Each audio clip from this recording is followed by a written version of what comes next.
Okay, so we're just going to have a quick look at the reverb parameters that you need to know at this basic level. So let's start with the most obvious, which is the reverb time.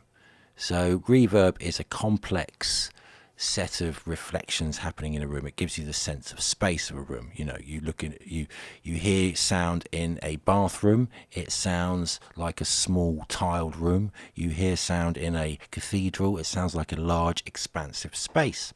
So this is all to do with the reverb time. The longer the reverb time, the longer the reverb. So let's just have a listen to the vocal now. Don't you know, talking about a revolution. So that's nearly 3 seconds reverb. Let's turn it down to 1 second.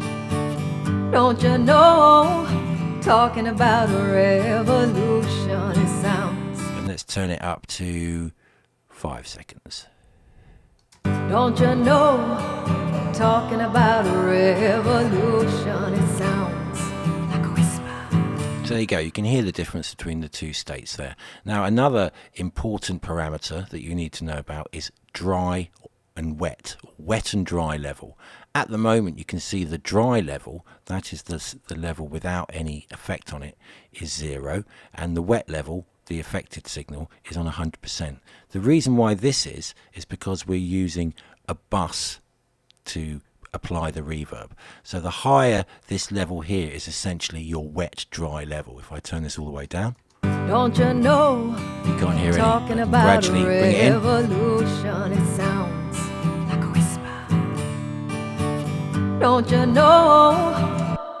And there you go. That's the basics of reverb. Now, other things you may need to know about are room size. Now that's going to change the characteristics of the reverb. You know, the bigger the room, the wider the sound will be. One more point that you may need to know about is pre-delay. Now this is to do with the early reflections that you get within a sound in a room, which is the initial delay. So the first slap back, if you like, coming back to you. How long does that take? Let's just listen to it in this state. Don't you know? I'm going to increase the pre-delay. Revolution, it sounds like a whisper. Don't you know?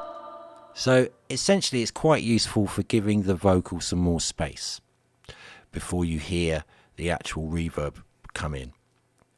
Okay, so that's the basics of reverb. Obviously there's a lot more to it than that, but at this stage this is all you need to know.